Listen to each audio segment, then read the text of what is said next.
Hi everyone, it's Norm here.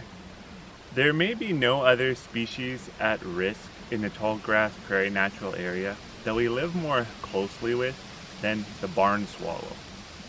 So this summer, I was lucky enough to watch as two adults built a nest and attempted to raise their young. I find it almost a privilege to be able to live with these birds. So stay tuned to learn more about the barn swallow and this pair's journey throughout this summer. So I find barn swallows to be a pretty distinctive bird. First of all, compared to other swallows, you can see that deeply forked tail. That's a sure sign that it's a barn swallow. And in flight, around the tail, you'll actually see white markings. So the coloring, we can see the back right now, which is that metallic blue color. When the light hits it, it's really shiny, really beautiful. And now, right on cue, this guy's showing us his creamy white chest, and look at that throat, how it's darker rusty colored, and that stretches up onto the forehead. Barn swallow are generally a little bit larger in size compared to a sparrow.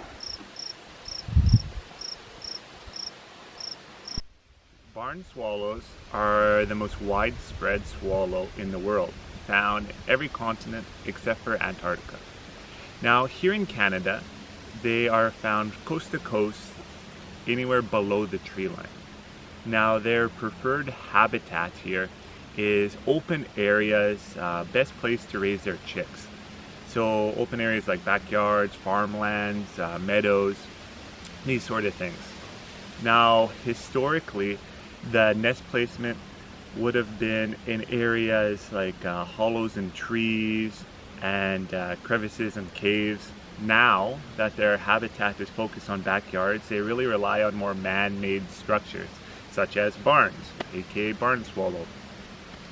Now after the chicks are fledged and they're ready to head south, the barn swallows have quite a long migration. They'll overwinter throughout Central America and throughout South America as well.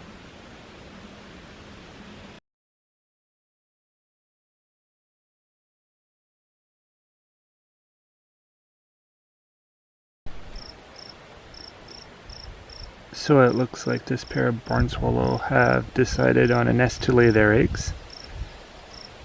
Usually it's 2 to 5 creamy colored eggs with some brown markings on them.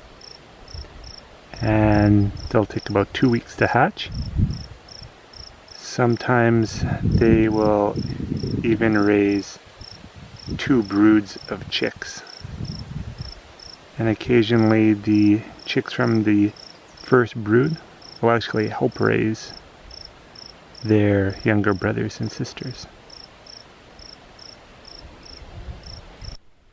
The Canadian population for barn swallow is about 5 million, so you would think that those numbers are pretty healthy. However, we are losing barn swallow at a rate of 3.5% per year. Part of the reason for that is because we're shifting away from those open concept, early settlement farming techniques, and now we're closing things in our buildings, structures, in our yards, and that just makes it a little bit harder for the swallow to find these places to nest after they've already adapted from those large trees with hollows in them, natural caves, things like that. So the declining insect population is also a big factor with the barn swallow because they are an aerial insectivore. On top of all of these more man-made causes for the decrease, the barn swallow does have to deal with some natural factors as well. So with Mother Nature, sometimes it doesn't work out exactly how we would want it to.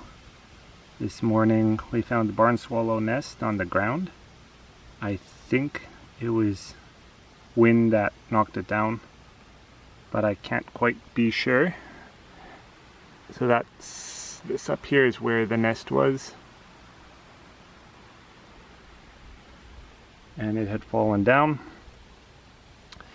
To make it a little bit more sad for the barn swallow, a few days ago I noticed these eggshells on the ground underneath the nest, so I assumed that the chicks had hatched, but there is no sign of the chicks around. So not too sure what happened. Maybe something got into there, some sort of predator. Not too sure. But it's still early in the season, and I'm hoping that the swallow will try again on one of the nests in the yard.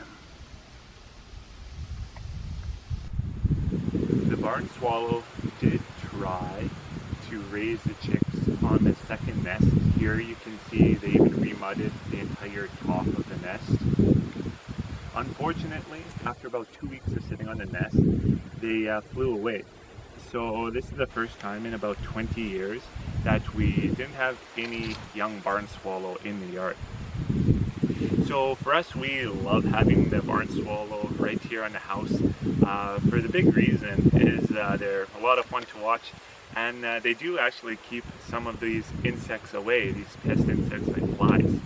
So for us, that's a really good trade-off, dealing with the aesthetic part of the nest, which some people really don't like. If you're not a fan of the way that the nest looks or the droppings that fall out, you can do some things like building a platform underneath. You can even buy barn swallow nests online, sort of out of an artificial material, to try to push them into an area that you would rather the nest be. The important thing to think is we live in a shared ecosystem with these species at risk, and we actually benefit from living together. So if we can learn to share this land a little bit, then we will see those benefits. Thanks for watching this episode, guys, and we'll see you next time.